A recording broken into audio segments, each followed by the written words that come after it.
Hello viewers, আশা করি সবাই অনেক ভালো আছেন। আজকে নিয়ে আসলাম আরেকটি ডেজার্ট আইটেম। এর নাম হলো ক্যারামেল জেলি পুডিং।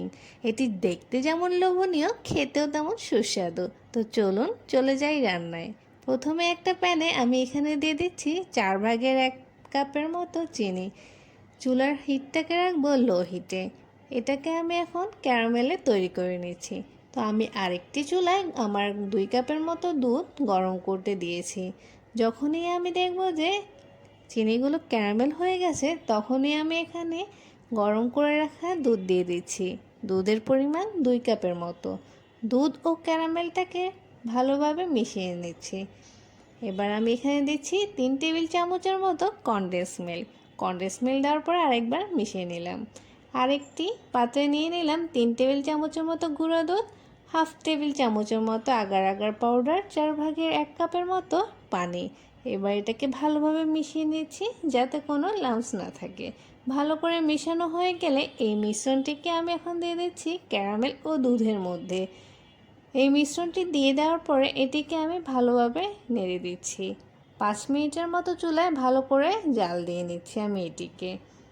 এটি এমন একটি আইটেম যা আপনারা বিকেলের নাস্তায়ও ইউজ করতে পারেন বা কোনো মেহমান আসলে তাকেও সার্ভ করতে পারেন। তো এবার আমি এখানে দিয়ে দিলাম 1/2 চামচের মতো দারচিনির গুঁড়া। এটি আরও স্ট্রং করবে ফ্লেভারটাকে।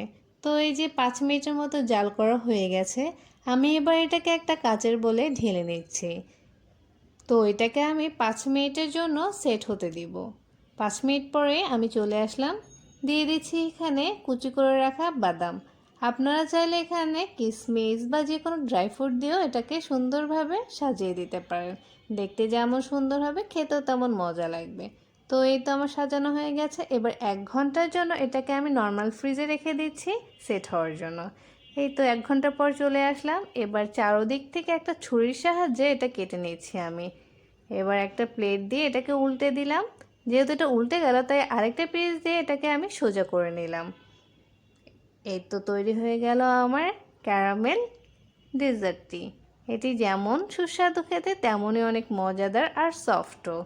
জেলি জেলিভাবে সবাই খেতে পছন্দ করবে।